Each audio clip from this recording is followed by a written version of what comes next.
안녕하세요. 정보처리기사 22년 2회 실기기출 상세해설 특강을 진행할 인생교수입니다. 이 강의는 제 고객님들의 합격을 돕고자 만들었지만 정처기 합격을 목표로 열심히 공부하고 계시는 많은 수험생분들의 합격에도 도움이 될 거라 생각해 무료로 공개합니다. 이 강의가 많은 수험생분들의 합격에 도움이 되길 바라겠습니다. 일단 기출보건 문제를 풀기 전에 22년 2회 합격률을 같이 살펴보도록 하겠습니다. 여기 화면을 보시면 이제 20년도에서 22년도 정보처리기사 실기시험 채점 결과 집계 현황이 나와 있는데요. 여기에서 우리가 주목해야 되는 건 오늘 배워볼 22년 2회 정보처리기사 실기시험의 합격률입니다. 여기서 보시면 대부분의 합격률이 이제 20%대에서 많게는 이렇게 근 40%대까지 있지만 보통 평균 합격률은 20% 정도입니다. 근데 20%도 안 되는 몇몇 시험들이 있는데요. 그 중에 하나가 22년도 2회 실기시험이었습니다. 지금 여기서 왔을 때 16.1%라고 써있지만 우리가 뭘 봐야 되냐? 여기서 보면 이건 뭐죠? 대상자에 대해서 합격자가 몇인지를 본 거죠. 그쵸? 그렇기 때문에 우리가 보통은 응시자 대비 합격자 수를 보는데 제 생각에는 대상자도 중요합니다. 즉 시험을 보려고 했는데 못 봤더라도 그 보려고 했던 사람 중에 몇 명이나 합격했는지가 중요하다고 생각을 하는데 그랬을 때는 거의 10%, 한 12% 정도밖에 되지 않습니다. 그래서 이만큼 어려웠던 시험이고 충분히 이렇게 어렵게 나와도 어떤 사람들은 붙고 어떤 사람들은 떨어졌겠죠. 이 붙은 사람들은 정말 공부를 열심히 했겠죠. 우리도 이런 사람이 될 수 있도록 열심히 노력해서 조금이라도 이것보다 더 쉽게 나온다고 하면 좀 더 편하게 합격할 수 있으면 좋겠습니다. 처음으로 1번 문제를 같이 풀어보도록 하겠습니다. 1번 문제를 보면 다음은 관계 데이터 모델과 관련된 설명이다 라고 되어 있죠. 관계 데이터 모델, 즉 데이터베이스에 대한 거겠죠. 그래서 데이터베이스는 정말 많이 나오고 있어요. 그래서 데이터베이스에 대한 공부는 철저히 해두셔야 합니다. 일단 문제를 한번 같이 보도록 하죠. 무엇은 데이터베이스 시스템에서 저장된 데이터를 분석하고 처리하는 기술이다 라고 되어 있네요. 이게 무엇일까요? 한번 생각을 해보시고 관계 데이터베이스에 대한 연산을 비절차적으로 선언한 언어이며 이게 비절차적 선언한다. 이게 되게 중요한 내용이겠네요. 그리고 수학적인 식과 논리 기호를 사용하여 표기한다 라고 되어 있네요. 그리고 뭐 코드 박사에 의해서 제시되었으며 튜플 범위를 기준으로 튜플 무엇이 있고 어트리뷰트를 기준으로 하는 도메인 무엇이 있다 라고 되어 있네요. 무엇인지 잘 아시겠나요? 답은? 그렇죠. 여기 보면 관계 해석이에요. 관계 해석은 우리가 쌍으로 알고 있어야 되는 게 관계 대수이죠. 일반적으로 관계 대수 문제가 많이 나오는데 이번 회차에서는 관계 해석 문제가 나와서 많은 사람들이 틀렸을 수가 있어요.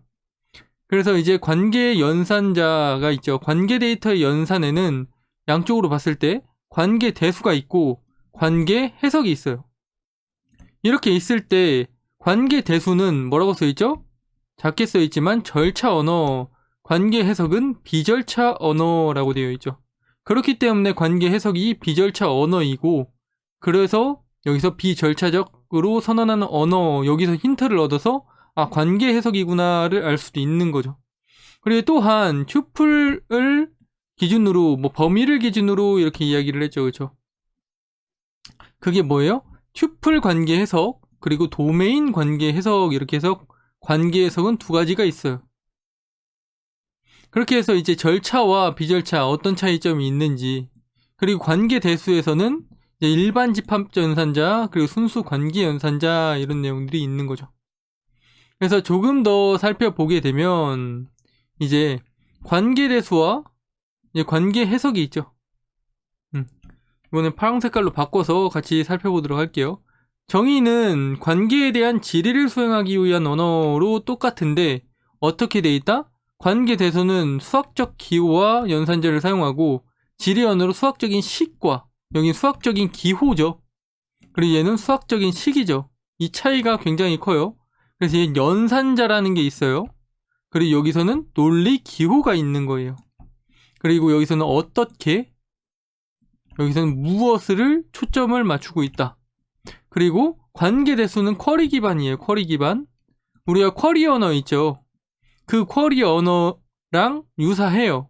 그렇기 때문에 우리가 논문에다가 쓸 때는 관계 대수의 형태로 보통 많이 씁니다. 그래서 관계 해석 같은 경우에 서술 기반이다 라고 되어 있고, 여기선 관계 대수는 아까 이야기했듯이 절차적 언어, 그리고 관계 해석은 비절차적 언어다 라고 잘 보면 될 것 같아요. 그러면 이렇게만 표로 보면 이해가 잘 안 되시죠? 예시를 한번 보도록 하죠. 우리가 이렇게 관계 대수 같은 경우에는 어떻게 돼 있다? 일반 집합 연산자 그리고 순수 관계 연산자라고 있어요. 그래서 뭐라고 했죠? 수학적인 기호라고 했죠. 이런 집합 기호부터 이런 시그마, 파이 뭐 이런 다양한 기호들이 있는 거예요. 그래서 일반 집합 연산자에는 합집합, 교집합, 차집합, 그리고 카티션 프로덕트가 있어요. 여기에 대한 부분들은 꼭 잘 공부를 해두셔야 되고 이론서에도 잘 나와 있을 거예요. 그리고 순수 관계 연산자 같은 경우에는 셀렉트, 프로젝트, 조인, 디비전 이렇게 4가지가 있어요. 여기에 대한 내용은 제가 22년도 3회차 2번에서 잘 설명한 내용이 있기 때문에 그것도 참고하시면 좋을 것 같습니다. 근데 오늘은 이제 우리가 관계 대수가 아니라 초점이 어디죠? 그렇죠. 관계 해석이기 때문에 관계 해석에 대해서 좀 더 자세히 살펴보도록 하겠습니다. 그래서 일단 첫 번째로는 이제 튜플 관계 해석. 튜플 관계 해석 이렇게 되어 있죠. 그래서 여기서 답이 튜플 관계 해석인 거예요. 튜플이라는 것은 무엇을 의미하죠? 그렇죠. 이렇게 각 테이블이 있으면 테이블에 하나하나의 데이터들, 그 각 데이터를 우리가 튜플이라고 이야기를 하죠. 그래서 튜플, 범위 변수인 t를 기준으로 범위식 아래 t는 튜플의 t가 가질 수 있는 릴레이션의 범위를 뜻한다, 뭐 이런 식으로 표현을 되어 있죠.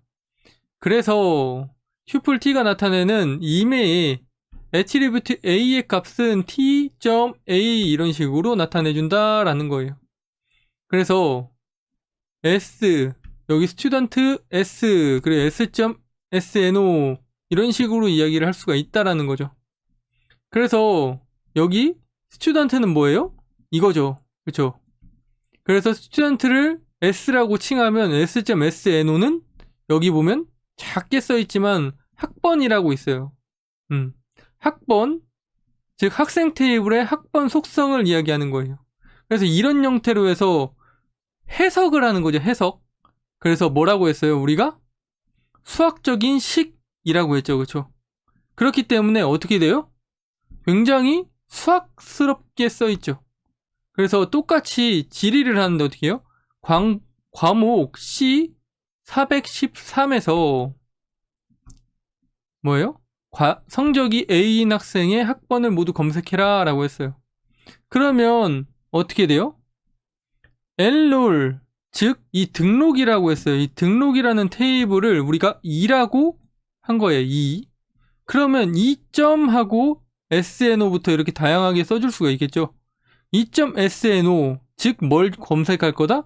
학번을 검색할 거다라는 거죠. 학번. 그렇죠?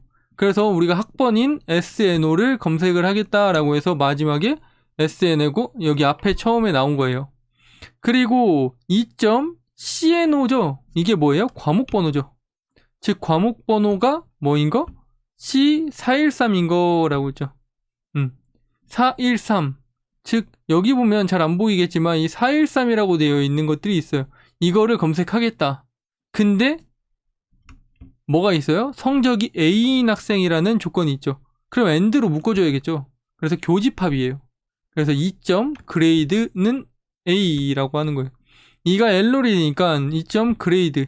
이 성적이 또한 A야 된다라는 거겠죠. 대표적으로 이런 학생들이 선택이 될 수 있겠네요. 거기에 뭐가 뽑힌다? SNO만 뽑히니까 학번만 나와서 아마 이 300이라는 게 나올 수가 있겠죠. 이런 식으로 되는 거예요. 하나만 더 해볼까요? 우리가 과목 413을 등록한 학생의 이름과 학과를 모두 검색해라 라고 했죠. 일단 우리가 구해야 되는 게 뭐죠?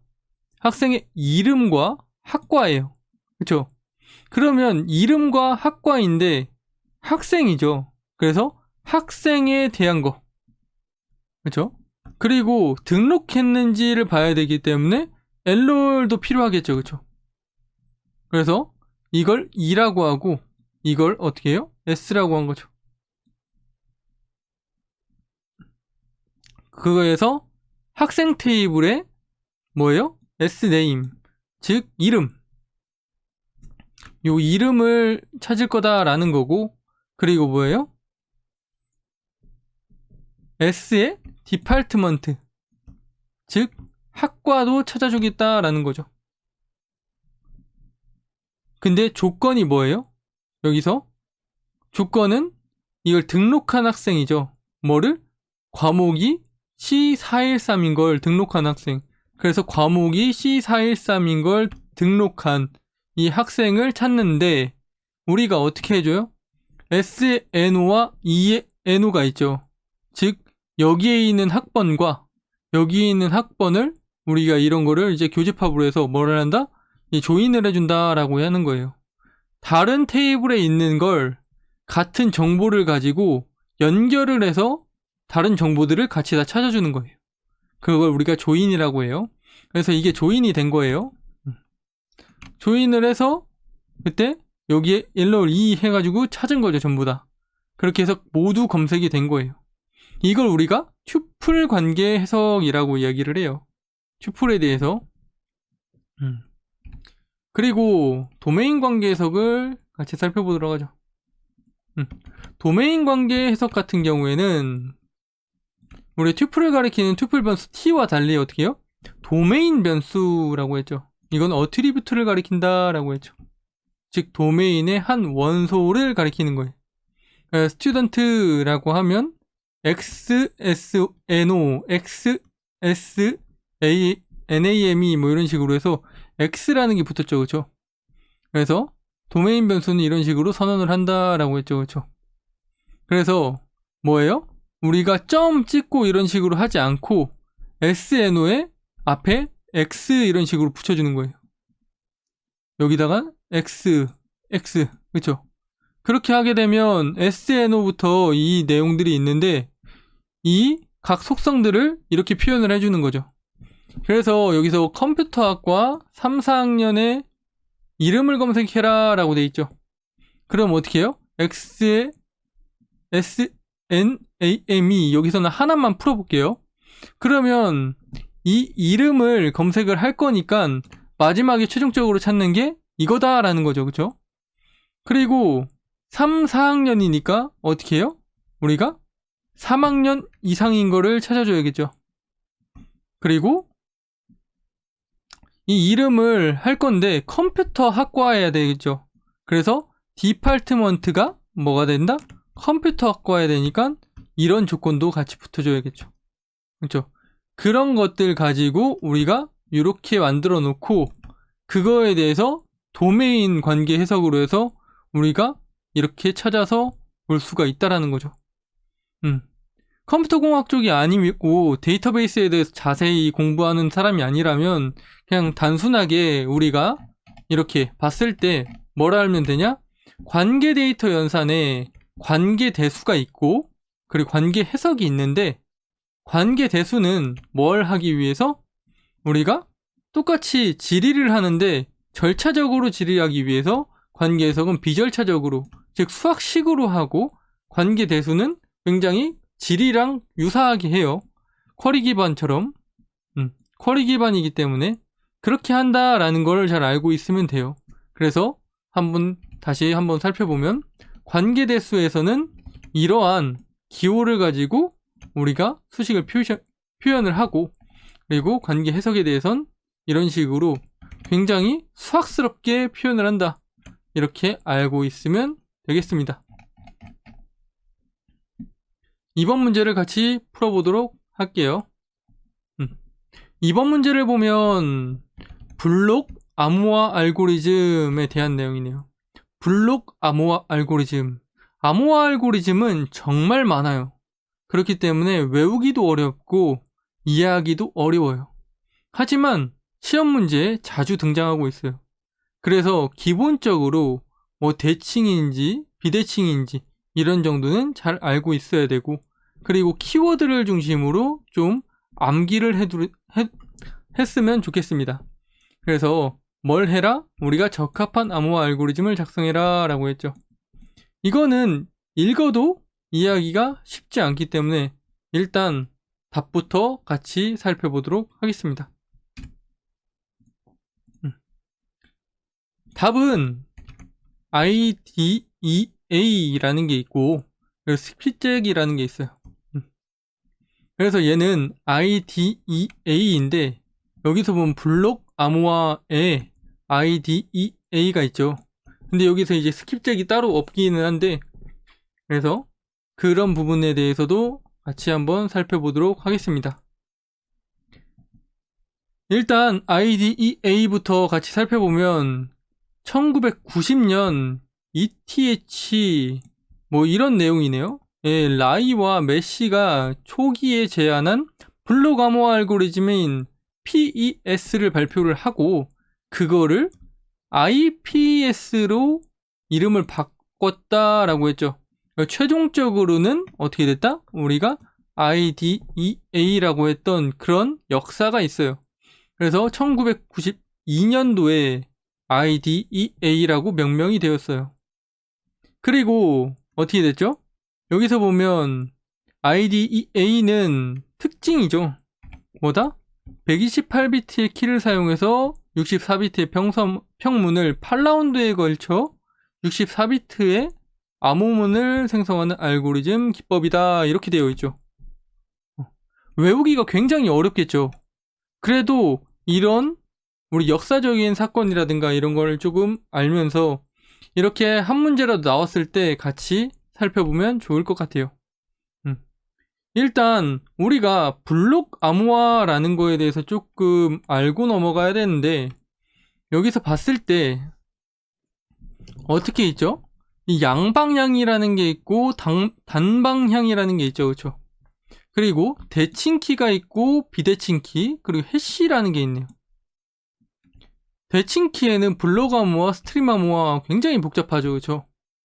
즉 이러한 방식들이에요. 어떤 방식으로 우리가 암호화를 하는지. 대칭키와 비대칭키에 대해서는 아래에서 잠깐 자세히 다루도록 할게요. 블록 암호화에는 다양한 게 있고 이 대표적인 것들을 잘 알아둬야 돼요. DES, AES 이런 것들. 그리고 우리가 소인수 분해에서는 RSA 방식 뭐 이런 것들이 있고, 어떤 방식을 가지고 우리가 무엇을 한다?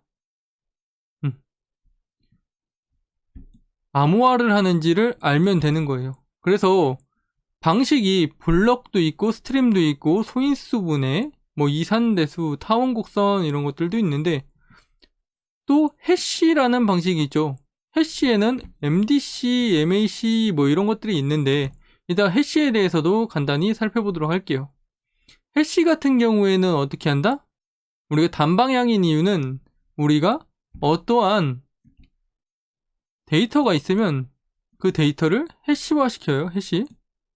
그러면 이 데이터가 암호화가 쭉 되죠. 그럼 그 암호화 된 거를 복구하기가 쉽지 않아요. 그냥 암호화만 시키는 거예요. 실제로 복구를 시킬 수도 있기는 한데 쉽지는 않아요. 그리고 우리가 여기서 봐야 되는 건 블록 암호화죠. 그래서 블록이라는 게 무엇이냐라고 보면 어떤 키값이 들어왔을 때 블록 뭐예요? 인크립션이라고 했죠. 즉 암호화한 거예요. 그러면 일반 텍스트가 어떻게 돼요? 사이퍼 텍스트로 이렇게 바뀌는 거예요. 그래서 이런 걸 우리가 블록 암호화라고 이야기를 해요. 각각을 블록으로 구성을 해서 단체로 암호화하는 걸 우리가 블록 암호화 기술이라고 합니다. 그러면 우리가 이제 블록 암호는 고정된 크기의 블록 단위로, 이게 중요한 거예요. 암호화 복호화를 수행하는 대치키 방식 암호화다 라고 되어 있죠. 그쵸? 그래서 이때 암호화를 하기 위한 대상인 평문의 길이는 암호 길이의 블록 길이와 동일해야 된다, 뭐 이런 말들은 꼭 알아둘 필요는 없어요. 근데 중요한 게 뭐다? 블록 암호 알고리즘은 AES와 DES 이런 것들이 있다, 이 대표적인 거예요. 그래서 아까 이야기했죠. 우리가 대칭키 그리고 비대칭키가 있는데, 여기서 봤을 때 비대칭키를 우리가 공개키라고 이야기를 해요. 이 대칭키 같은 경우에는 이렇게 이 사람이 요 집을 이렇게 이 A라는 사람이 B라는 사람에게 어떠한 정보를 주고 싶은 거죠. 그때 서로 대칭키를 교환해요. 즉 커플이라고 가정을 해보죠. 그러면 서로 하나의 상자를 두고 거기에다가 서로 편지를 넣으면서 서로 보고 싶을 때 볼 수 있으면 좋겠어요. 그러면 둘만 알고 있는 키가 필요하겠죠. 그 상자를 열 수 있는. 그렇게 해서 그 키를 공유를 하고 거기에 넣어두면 이제 누구나 볼 수 있는 게 아니라 그걸 갖고 있는 사람만 볼 수 있는 거죠. 그런 형태로 한다. 근데 그 소관은 어떻게 보면 암호화가 돼 있다라고 우리가 이야기를 하는 거죠. 그래서 암호화 시킨 거는 이렇게 암호화 된 걸로 전송이 되고 그 키로 복호화가 가능한 거예요. 이게 뭐다? 대칭키 암호 방식. 왜? 둘 다 같은 키를 쓰기 때문이에요. 근데 비대칭키도 있다라고 이야기했죠. 비대칭은 무엇이냐? 그걸 우리가 공개키라고도 이야기를 해요. 공개돼 있다. 그래서 내가 이 사람한테 또 뭔가를 보낼 거예요. 그런데 어떻게 해요? 이렇게 보내려고 하는데 그때 내가 적합한 이 공개키 저장소에서 내 공개키를 등록을 하는 거예요. 내가 여기다가 C라는 키를 등록을 했어요. 그러면 그거를 누가 알아요? 얘가 알고 있는 거죠. 그러면 공개키 저장소에 상대방의 공개키를 이 C라는 사람은 획득을 해요. 그래서 그걸 가지고 어떻게 해요? 얘가 이렇게 보내줘요. 그때 공개키 알고리즘으로 해서 암호를 했죠. 암호화 시켰어요. 그리고 나서 이렇게 암호문을 이쪽으로 전송을 했어요. 그쵸? 전송을 했는데 이 암호문을 얘는 뭐예요? 공개키도 있지만 키가 두 개예요. 그래서 개인 키로 공개키 알고리즘을 이제 복호화 시켜서 얘가 무엇을 이야기하려고 했는지 문서를 확인할 수가 있는 거죠. 즉 데이터를 확인할 수가 있는 거예요. 그런데 얘는 본인이 만들었던 이 평문은 알고 있지만 이 암호화된 거를 본인도 풀 수가 없어요. 왜?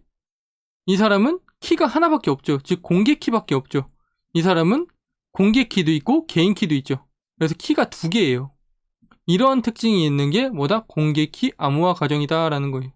제가 여기서 이쪽으로 보낸다고 표현을 했는데 이쪽으로 보낼 때 뭐를 한다? 우리가 공개 키 저장소에서 키에 대한 걸 알려주는 거고, 그러면 여기서 이 사람이 저한테 암호화를 시켜서 보내주면 그 암호화된 정보를 우리가 개인 키로 읽을 수 있다라는 거예요.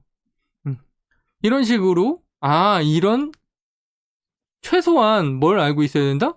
이런 대칭 키랑 비대칭 키가 어떤 형식으로 이루어지는지는 알고 있어야 된다라는 거예요. 그리고 여기서 보면 이제 아까 해시라는 게 나왔죠. 해시라는 건 우리가 이미 크기를 가진 데이터를 고정된 크기의 데이터로 변화시켜 저장시키는 것이라고 했죠. 그러니까 우리가 인풋이라는 게 있고 MD5 해시인데 제가 이게 입력한 데이터고 거기에 대해서 해시 값을 바꿔준 거예요. 그런데 특이한 게 뭐죠?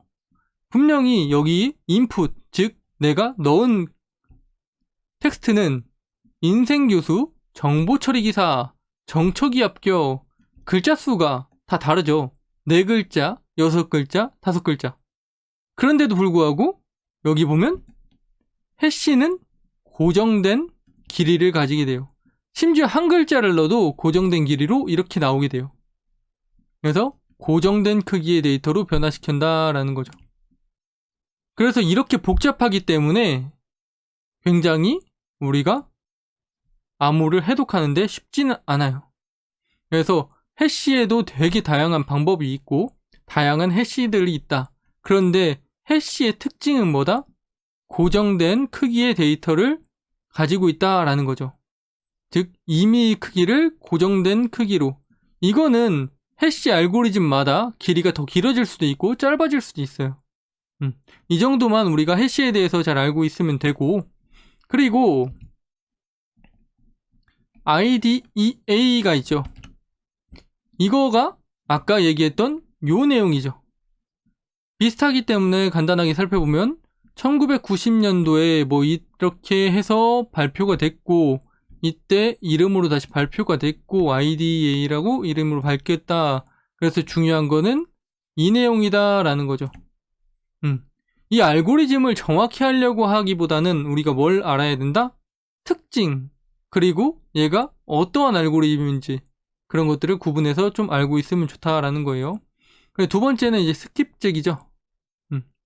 그래서 미 국가안보국 NSA에서 개발한 사이퍼 칩에 내장되는 블록 알고리즘으로 라고 했죠. 사이퍼. 그래가지고 알고리즘의 형태와 구조를 비밀로 유지하다가 이때 공개가 됐다. 뭐 이런 게 있네요. 그죠? 그래서 전화기와 같이 음성을 암호화하는데 주로 사용되고 64비트의 입출력, 80비트의 키, 총 32라운드를 가진다. 이 라운드라는 거는 우리가 암호화를 몇 번을 하는지, 암호를 어떻게 몇 번을 하는지를 우리가 라운드라고 얘기를 해요. 그걸 잘 알고 있으면 되고, 여기 있는 내용하고 똑같죠. 그렇기 때문에 이 답은 우리가 스킵잭이에요. 정말 맞추기가 쉽지 않았겠죠. 근데 이런 거 말고 일반적으로 쉽게 DES라든가 뭐 RSA라든가 DSA라든가 이런 것들도 나올 수가 있어요. 그래서 우리가 이게 뭐 구분을 지었을 때 대칭키 방식과 비대칭키 방식 이런 식으로 아까 이야기했던 부분들을 알고 있고, 거기에 블록 암호화 알고리즘에는 대표적으로 어떤 것들이 있고, 거기에 스트림 암호 방식으로는 뭐가 있는지, 그리고 인수분해 방식은, 이산대수 방식은 뭐가 있는지 이 정도라도 최소한 알고 있고, 이런 숫자 값들은 본인만의 그런 어떤 기준으로 이건 이렇게 외우면 되겠구나. 그래서 저는 웬만해서 절대 공부를 할 때 외우라고 하지 않아요. 하지만 이 암호화 알고리즘 같은 경우에는 제대로 공부를 해서 다 이해하지 않는 이상 정말 암기를 할 수밖에 없어요. 그리고 여기 있는 이런 용어들도 이 암호화 알고리즘을 알아야지만 이해가 되기 때문에 그냥 단순히 외울 수밖에 없어요. 그렇지만 이렇게 많고 어렵기 때문에 킬러 문제로 잘 등장하고 있어요. 그래서 꼭 한 번쯤은 암호화 알고리즘이 어떤 것들이 있고 한번 정리를 제대로 해보는 게 좋습니다. 세 번째로 우리가 3번 문제를 보도록 하죠. 다음 빈칸에 알맞은 SQL 구문을 쓰세요 라고 되어 있네요. 다음은 복수행을 출력하는 SQL문을 사용하여 제품 테이블, 이게 제품 테이블이 있군요. 그죠? 거기에서 H라는 제조사의 모든 제품의 단가보다 비싼 단가의 상품명 단가 제조사를 출력하고자 한다라고 했죠. 그때 알맞은 SQL 구문은 무엇인가? 이게 우리가 쿼리라고 했었죠. 이 쿼리랑 유사한 게 우리가 관계 대수라고 했고, 어찌됐든 이런 테이블에 대해서 정보를 뺄 수 있도록 질의하는데 관계 해석이라는 방식도 있다고 이야기를 했어요. 그런데 우리는 이게 컴퓨터 언어로 써서 뭘 한다? 이 쿼리에 대해서 공부를 해야겠죠. 한번 같이 살펴보도록 하죠. 답은 올인데 왜 올이냐? 이 연산자가 any가 있고 sum이 있고 all이 있는데 우리가 any와 sum은 구분짓지 않아요. 거의 똑같다라고 생각을 하면 돼요. any는 어떤 것이죠? 그래서 서브 쿼리의 결과가 하나 이상의 값 중 하나와 일치하는지 확인하겠다라는 거예요. 하나 이상의 여러 개의 값들 중에 하나는 일치하는지를 확인한다라는 거예요. 그리고 all은 모든 결과에 모든 값과 일치하는지를 확인하는 거다라는 거죠.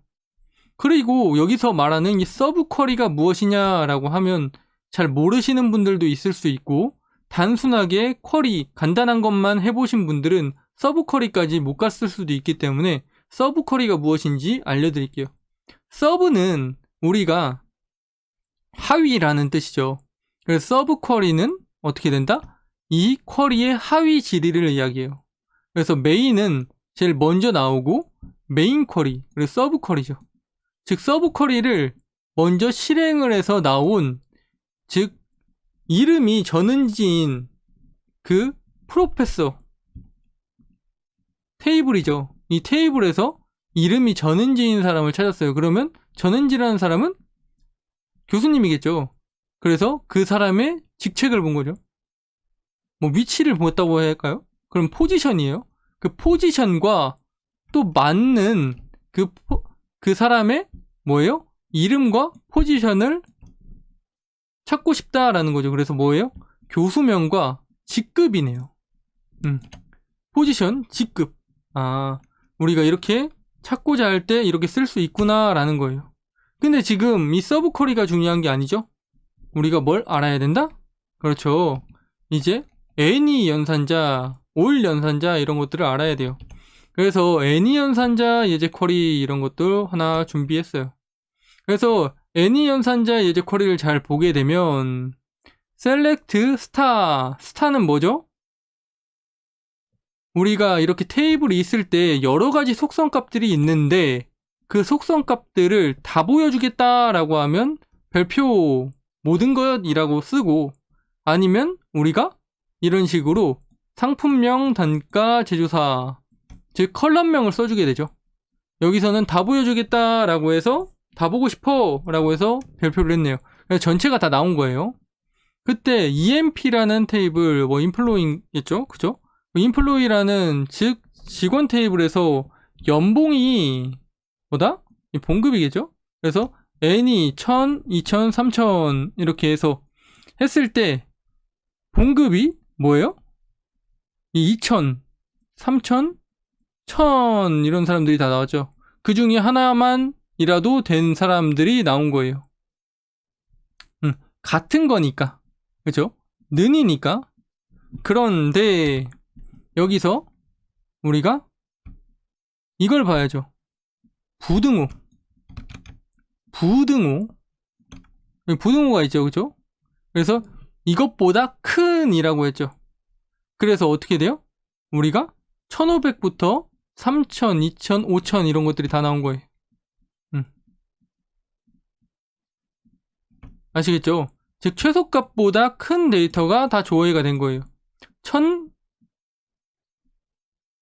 초과하면 되겠죠. 1000 이상은 안 되고 1000 초과.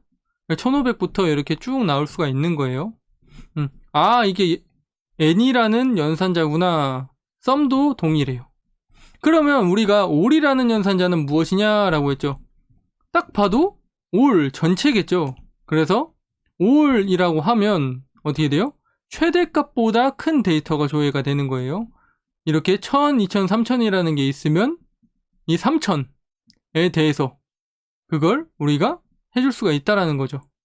그러면 5000인 데이터만 나온다라는 거예요. 아, 그렇구나.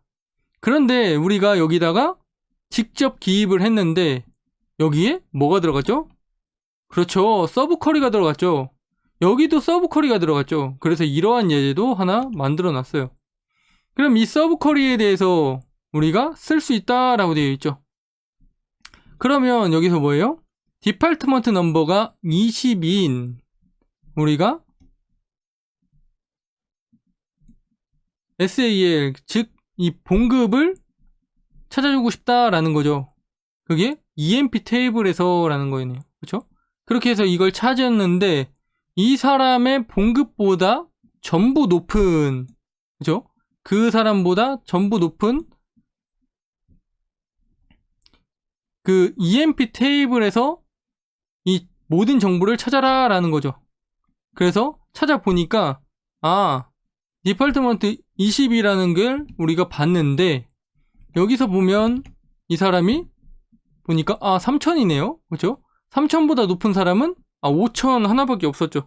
그렇죠? 이런 식으로. 그렇다고 하면 우리가 결과가 이 5000이 되어 있는 이 디팔트먼트 넘버는 10인 이 사람이 이름도 킹이네요. 그 사람이 이제 찾아지는 거예요. 셀렉트해서. 이런 방식이구나. 그러면 우리가 무엇을 알 수 있다? 올이라는 게 이것을 해서 나온 결과, 즉 어떤 단가가 나오죠. 그 단가보다 전부 더 큰 게 나오는 거죠. 즉 비싼 단가가 되는 거죠. 그래서 여기에 우리가 뭐가 들어가야 된다? 올이라는 게 들어가야 된다라는 거예요. 그렇게 되면 제조사보다 더 큰 거, H라는 게 있어요. 그렇죠? 그러면 H에 제품이라는 테이블에서 우리가 뭘 찾아요? 이 단가. 그럼 얘는 뭐예요? 990이라는 게 나왔겠죠. 그렇죠? 그리고 880이라는 게 나왔겠죠. H가 또 있으니까. 그럼 880. 이렇게 된다고 하면 어떻게 돼요? 그렇죠. 990보다는 더 큰 게 나와야겠죠. 그러면 우리가 990보다 더 큰 거는 여기 하나 있네요. 자키자키 숯불갈비양. 그러면 이 튜플만 하나만 딱 나오겠죠. 그렇죠? 그랬을 때 튜플이 몇 개가 나오는지를 물어보는 게 아니라 그냥 괄호 넣기이기 때문에, 또는 이렇게 해놓고 튜플은 몇 개인가 라고 물어보면 이제 우리가 정답이 2개가 되겠죠. 그래서 올 그리고 1이라고 쓰면 되겠죠. 이런 형태의 문제가 나올 수도 있는 거예요. 점점 SQL 문제는 다양하게 나오고 우리가 쿼리를 묻는 문제부터 테이블을 보여주고 어떻게 되는지, 조인했을 때 어떻게 되는지, 괄호 넣기, 다양한 문제가 나오고 있어요. 그렇기 때문에 공부를 철저히 잘 해둬야 된다. 우리가 프로그래밍하고 데이터베이스는 꼭 열심히 공부해두면 좋겠습니다. 다음으로는 4번 문제를 같이 보도록 하죠. 다음 학생 테이블에 대해서 다음 SQL을 실행을 했을 때 결과 화면에 괄호 안에 출력되는 값은 무엇이냐라고 했네요. 그죠? 여기 학생 테이블이 이렇게 있어요. 그때 반, 남학생, 여학생 이렇게 있죠. 그랬을 때 우리가 select count 여학생의 수를 계산을 해줘라 라는 거네요. 집계함수네요. 그쵸? 그리고 학생 테이블에서 이 테이블에서 해라 라는 거네요. 이 조건이 되게 중요하겠죠. 남학생 인 2, 3 그리고 여학생 인 3, 5라고 되어 있네요. 거기에 뭐가 들어가 있다? 5라고 들어가 있네요. 그러면 여기에 답이 뭘까요? 혹시 안 풀어보신 분들은 잠깐 멈추고 풀어보면 좋겠습니다. 답은 4예요. 왜 4인지 같이 살펴보도록 할게요. 일단 우리가 이런 형태로 제가 실제 데이터를 만들었어요. 사람들이 헷갈릴 수 있기 때문에, 학생들이. 그래서 여기 널 저도 분명히 이쪽에도 널을 넣어줬죠. 그리고 나서 이대로 했을 때 결과가 뭐가 나온다? 4가 나온다. 그래서 정답이 4예요. 그럼 우리가 4구나 하고 넘어가는 게 아니라 왜 4인지를 알아야겠죠. 그래서 조금 더 살펴보게 되면 우리가 카운트 연산자라는 게 있어요. 카운트 연산자는 대부분 어떻게 쓴다? 컬럼명을 대충 이렇게 쓰는 게 아니라 여기 보면 여학생 이렇게 컬럼명이 들어가죠. 보통 이렇게 모든 것이라고 해서 별표도 보통 많이 써요. 근데 그때 어떤 차이점이 있다? 별표를 쓰게 되면 너를 포함해요. 근데 컬럼명을 쓰면 뭐를 안 한다? 너를 포함하지 않는다라는 거예요. 이게 핵심 키워드예요. 이걸 잘 알고 있으면 풀기가 편하겠죠. 그래서 한번 같이 보도록 하죠. 여기서 보게 되면 여학생을 구할 건데 어떻게 돼요? 남학생 인 2, 3이라고 했죠. 그렇게 되면 어떻게 돼요?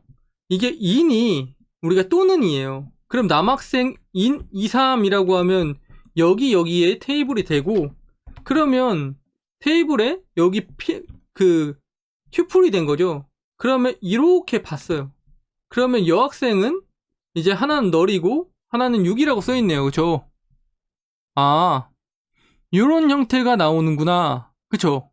그러면 이렇게 뽑혔는데 우리가 널을 미포함한다고 했죠. 왜? 컬럼명이 있으니까. 그래서 이것만 체크돼서 1이에요. 그쵸? 그리고 요번에는 여학생이라고 했어요. 그래서 여학생을 카운트할 거예요. 여학생이 3, 5인 거 여기 있죠. 그러면 어떻게 돼요? 튜플이 이렇게 나오겠죠. 전체가. 그런데 우리 카운트만 할 거니까 원래는 이렇게 해서 여학생 3, 5, 3, 3 이런 식으로 나오는 거죠. 근데 이 튜플의 카운트를 계산하니까 이게 3이라는 값이 이렇게 나오게 된 거예요. 아시겠나요? 그렇게 해서 여기서 보면 어떻게 된다? 우리가 이렇게 카운트 별로 했어요. 그럼 뭐라고 했죠? 그렇죠. 이렇게 카운트 별로 하면 뭘 포함을 한다, 안 한다? 너를 포함을 한다. 그래서 혹시라도 이런 식으로 나오면 숫자 하나 때문에 정답을 못 맞출 수 있기 때문에 좀 강조를 하고 있어요. 카운트 별로 했을 때는 너를 포함한다. 그래서 다음과 같이 정보가 나왔을 때 총 튜플 개수는 5개이기 때문에 카운트가 5가 나온다라는 거예요. 즉 똑같은 문제인데 거기에서 이 여학생을 이렇게 쓰지 않고 이렇게 별이라고 했다 라고 하면 답은 5가 된다라는 거예요. 하지만 현재 여학생에 대해서 구하라고 했으니까 그러면 남학생 2, 3 그렇죠? 그리고 여학생 3, 5라고 했죠. 이런 식으로 하게 되면 전체죠. 전체인데 이렇게 해서 여학생에 대한 카운트를 구하라고 하니까 전체가 나오긴 하죠. 그쵸? 그런데 우리가 널은 포함하지 않는다라고 했죠. 그쵸? 그렇게 해서 뭐가 된다? 여학생에 대해서 총 이렇게 6, 5, 3, 3 해가지고 뭐가 된다? 여학생 카운트는 4가 된다라는 거예요. 아시겠나요? 그래서 이 내용에 대해서 이해가 좀 잘 안 되면 실제로 좀 이렇게 만들어서 테스트를 해봐도 좋은데 이 만드는 거는 그렇게 어렵지 않아요. SQL 워크벤치라는 거를 조금 쓸 줄 알면 MySQL 가지고 간단하게 만들어 볼 수 있습니다. 다음으로 5번 문제를 풀어보도록 할게요. 5번 문제는 단골 손님인 무엇이죠? IT 용어에 대한 설명이네요. 괄호 안에 공통으로 들어갈 용어를 쓰세요 라고 했네요. 보통 IT 용어에 대한 거는 보기가 주어지거나 이런 식으로 할 수가 있는데 이런 식으로 되게 많은 내용들이 나오면서 핵심적인 단어 하나만 찾는 것도 나오게 돼요. 그래서 IT 용어에 대한 것도 우리가 여기에서 표현하는 방식들이 전부 다를 수 있기 때문에 핵심적인 내용들을 알고 있어야 되고 그리고 이 내용들이 왜 이런 건지를 잘 알고 있어야만 쉽게 헷갈리지 않고 우리가 정답을 맞출 수가 있습니다. 그래서 무엇은 인터넷을 통해 디바이스 간의 사설 네트워크를 연결하고 그죠? 사설 네트워크 연결을 생성하고 암호화를 사용하여 무단 액세스로부터 인터넷을 연결을 보호한다 뭐 이런 내용들이 나왔네요. 막 쭉 얘기가 나왔죠. 그쵸? 어찌됐든 우리가 무엇가 필요하다 여기 보면 이런 식으로 아마 제가 여기다가는 조금 자세히 쓴다고 해서 여기서 VPN 접속이 이런 식으로 썼는데 답은 VPN이에요. 제가 이건 조금 실수했다라고 볼 수도 있겠네요.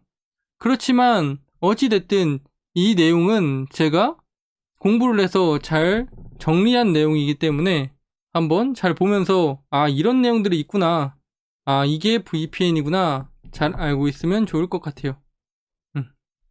일단은 여기 있는 이 VPN에 대해서 한번 살펴보고, 그래서 VPN을 알아본 다음에 IPsec 그리고 VPN 그리고 SSL VPN에 대해서 같이 살펴보도록 할게요.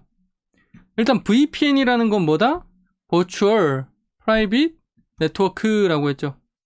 그래서 인터넷을 통해 디바이스 간의 사설 네트워크 연결을 생성하고 암호화를 사용하여 무단 액세스로부터 인터넷을 연결을 보호한다 라고 했죠. 그리고 공중망과 사설망의 중간 단계 방식. 아, 그래서 SSL 방식과 IPsec 방식이 있구나, 이렇게 알고 있으면 돼요. 일단 그러면 이 내용만 가지고는 또 이해가 잘 안 될 수 있죠. 그래서 가상사설망이라는 뜻인데 VPN은 여기서 보면 뭐라고 표현했어요? 터널을 뚫는 것이라고 표현을 했어요. 그래서 원격지에서 특정 네트워크 서버와 마치 유선으로 연결된 것처럼 연결을 해주는 거다라는 거죠. 그리고 VPN 터널은 암호화돼서 해커가 해킹해도 데이터를 잃지 못하는 보안의 장점이 있어요. 예를 들어서 이런 식으로 제가 재택근무를 하고 있어요. 근데 회사 서버가 있죠. 회사 서버에 접속을 해서 데이터를 읽어오고 뭐 저장을 하고 이렇게 해야 되는데, 그때 외부를 통해서 들어가게 되면 회사의 기밀들이 노출될 수 있겠죠. 그래서 어떻게 한다? VPN 게이트웨이라고 해서 서버를 두고 이 사람은 VPN 클라이언트로 해서 들어가게 되는 거예요. 그렇게 하면 우리가 가상사설망을 만들고 이렇게 터널이 뚫린 것처럼 우리가 VPN 터널로 들어가서 볼 수가 있는데, 여기는 우리가 암호화가 잘 되어 있기 때문에 해커가 해킹을 해도 데이터를 잃지 못하는 아주 유용하다라고 우리가 볼 수가 있는 거죠. VPN은 많이 들어봤을 수도 있어요. 그래서 이번 기회에 잘 알고 넘어가면 좋겠습니다. 그래서 일단 IPsec VPN을 보면 뭐예요? IPsec VPN은 VPN 게이트웨이 서버 장비를 뭐가 있어야 된다? 두 개가 있어야 돼요. 그래서 이 두 개를 서로 연결을 해요. 네트워크와 네트워크를 연결하는 VPN이다 라는 거죠. 그래서 예를 들어 기업에 서울점, 부산점이 있을 때 어떻게 한다? 떨어진 두 개 지점을 하나의 사설망으로 연결해 줄 수 있다 라고 했죠. 대신에 뭐가 있다? 고비용이에요. 왜? 게이트웨이가 두 개나 필요하기 때문에 라는 거예요. 근데 VPN 장비가 굉장히 비싸요. 어떻게? 몇백만 원부터 몇 억까지도 갈 수가 있다는 거죠. 이 네트워크 장비가 상당히 비싸요. 우리는 잘 보지 못하지만 제가 네트워크 회사에 있을 때 뭐 계측기라든가 뭐 이런 것들이 되게 많이 있는데 장비 하나에 2천만 원, 뭐 몇 억까지도 가고 있어요. 일단 봤을 때 어떻게 되죠? VPN 게이트웨이 서버가 있고 여기도 서버가 있죠. 그렇게 해서 이렇게 뚫는 거, 이렇게 했을 때 뭐다? 우리가 IPsec VPN이라고 하는 거예요. 그래서 얘는 여기 보면 VPN 터널에서 이렇게 IPsec 헤더라는 게 있죠. IP 어드레스. 그래서 이런 형태로 우리가 이 소관을 열어보면 이렇게 보안이 되고 있고 이런 정보들이 왔다 갔다 한다 해서 우리가 IPsec VPN이라고 이야기를 합니다. 그래서 여기에 대해서 같이 한번 살펴보면 뭐예요?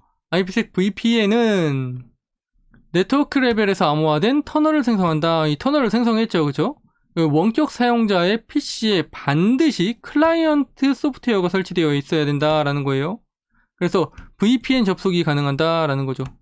그래야만. 근데 뭐가 필요하다? 서버 장비가 두 개나 필요해서 가격이 비싸지만 보안성은 뛰어나다라는 거예요. 아까 얘기했던 이 부분이 여기에 글로 쓰여 있죠. 그렇기 때문에 글을 가지고 이런 내용을, 이런 그림을 머릿속에 잘 떠올려 보면 충분히 이런 문제를 맞출 수가 있어요. 다음으로는 SSL VPN을 살펴보도록 할게요. SSL VPN을 보게 되면 SSL VPN은 VPN 게이트웨이 서버 장비 1개, 그리고 VPN 클라이언트를 인터넷 웹브라우저를 통해 연결하는 VPN이라고 했죠. 1개가 있다. 그리고 뭐다? IPsec VPN은 2개가 필요하다. 한마디로 저렴하겠죠. 저비용이다 라는 특징이 있어요. 그래서 잘 보면 우리가 VPN 게이트웨이 서버가 하나가 있고, 아까는 여기도 서버가 있었죠. 대신에 얘는 뭐가 있다? VPN 클라이언트가 있는 거예요. 이렇게 다르죠. 그렇게 해서 우리 VPN 터널로 이렇게 통신을 하게 돼요. 근데 아까랑 다르게 정보를 보면 IPsec이라는 게 여기 없죠. 그냥 데이터를 열어봤을 때 이렇게 나와 있다라는 거예요. 그래서 SSL VPN은 사계층에서 그 소프트웨어적으로 웹 브라우저를 통해 암호화된 연결을 제공한다라고 되어 있죠. 사용자는 웹 브라우저를 통해 편리하게 안전한 원격 액세스를 얻을 수가 있다. 이런 특징이 있구나. 이런 식으로 알고 있으면 돼요. 그리고 사용자들은 별도의 장비나 클라이언트 소프트웨어 없이 브라우저에서 URL을 통해 접속할 수 있기 때문에 가격이 저렴한 특징이 있다. 이 가격도 굉장히 중요한 거예요. 이런 특징들. 가격이 비싸지만 가격이 저렴하다, 이런 것들도 잘 알고 있으면 된다라는 거죠. 왜냐면 이 얘기를 해주는 이유는 오늘의 정답은 뭐예요? VPN이죠. 근데 내일의 정답은 SSL VPN이 나올 수도 있고, 아니면 IPsec VPN, 두 가지를 가지고 이야기를 해줄 수도 있겠죠. 그래서 각 특징을 잘 알고 있어야 되는 거예요. 그래서 우리가 기출문제를 공부한다는 거는 기출에 나온 거에 연결되는 개념들을 전부 공부한다라고 생각을 하면 좋아요. 이 문제 단순히 하나 푸는 거? 그건 기출 공부라고 할 수가 없습니다. 그래서 조금 더 살펴보게 되면 이렇게 IPsec VPN 그리고 SSL VPN 이렇게 표로 나와 있죠. 뭐 OSI 모델 3계층인 네트워크 레이어고, 여기선 트랜스포트 4계층에서 7계층 사이다 이렇게 되어 있죠. 그래서 뭐 이런 식으로 이 정보들 여기 들어가 보면 자세히 나와 있으니까 한 번쯤 읽어보면 좋겠습니다. 그리고 여기에서 간단하게 IPsec과 SSL에 대해서 이렇게 정리를 했어요. IPsec은 VPN에만 쓰이는 게 아니라 이 인터넷 프로토콜 보안이기 때문에 네트워크 계층에서 작동하는 보안 프로토콜을 우리가 IPsec이라고 이야기를 하고, 그리고 IP 패킷을 암호화해서 안전한 통신을 제공하고 데이터의 기밀성, 무결성, 인증, 부인 방지 등의 보안 요소를 제공해주는 걸 우리가 IPsec이라고 한다라는 거죠. VPN 연결 및 사이트 간 연결 이런 것들, 그런 걸 할 때 보안 시나리오에서 사용을 한다라는 거예요. 그리고 SSL을 같이 보게 되면 얘는 보안 소켓 계층인데 Secure Socket Layer예요. 그래서 HTTPS라는 거에 S가 어느 순간부터 붙게 되는데 이게 Secure예요. Secure. 그래서 애플리케이션 계층에서 작동하는 보안 프로토콜이고, 웹 브라우저와 웹 서버 간의 안전한 통신을 위해서 사용이 되며 데이터 암호화와 인증을 제공하여 안전한 데이터 전송을 보장한다. 이게 굉장히 중요한 내용들이에요. 이것도 하나의 용어이기 때문에 IPsec과 우리가 SSL은 잘 알아둬야 돼요. 알겠죠? 이 두 가지도 그냥 정답으로도 나올 수 있기 때문에 하나의 용어로 잘 알아두면 좋겠습니다.